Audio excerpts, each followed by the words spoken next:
ఆంధ్రప్రదేశ్లో ఈ ఏడాది జరిగిన సార్వత్రిక ఎన్నికలలో వైసీపీ చిత్తుచిత్తుగా ఓడిపోయింది. కేవలం 11 సీట్లకు పరిమితమైంది.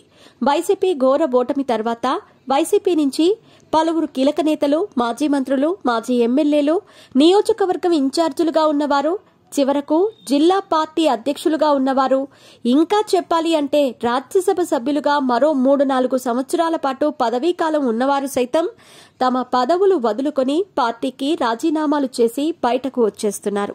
ఇప్పటికే చాలా మంది ఎంపీలు, ఎమ్మెల్సీలు స్వచ్ఛందంగా పదవులు వదులుకొని పార్టీ ప్రాథమిక సభ్యత్వానికి రాజీనామా చేసిన పరిస్థితి కనిపిస్తుంది. ఇప్పుడు ఈ జాబితాలోకి మరో ఎమ్మెల్సీ కూడా చేరిపోయారు. ఆయన ఎవరో కాదు, మాజీ ఎంపీ, ప్రస్తుతం వైసీపీ ఎమ్మెల్సీగా ఉన్న పండుల రవీంద్రబాబు.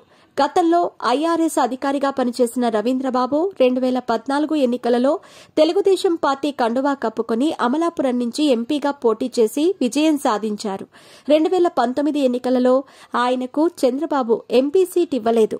బాలయోగి కుమారుడు హరీష్ మాథూర్కు సీట్ ఇచ్చారు.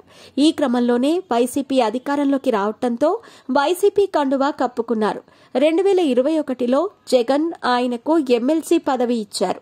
ఇక రవీంద్రబాబు ఎమ్మెల్సీ పదవీ కాలం మరో 3 సంవత్సరాలు ఉండగానే ఆయన తన ఎమ్మెల్సీ పదవి వదులుకొని వైసీపీ ప్రాథమిక సభ్యత్వానికి రాజీనామా చేయాలన్న నిర్ణయానికి వచ్చినట్టు తెలుస్తోంది. వైసీపీ అధిష్టానం ఏమాత్రం పట్టించుకోవటం లేదని, పార్టీలో అస్సలు గౌరవం లేదని ఆయన వాపోతున్నట్టు తెలుస్తోంది.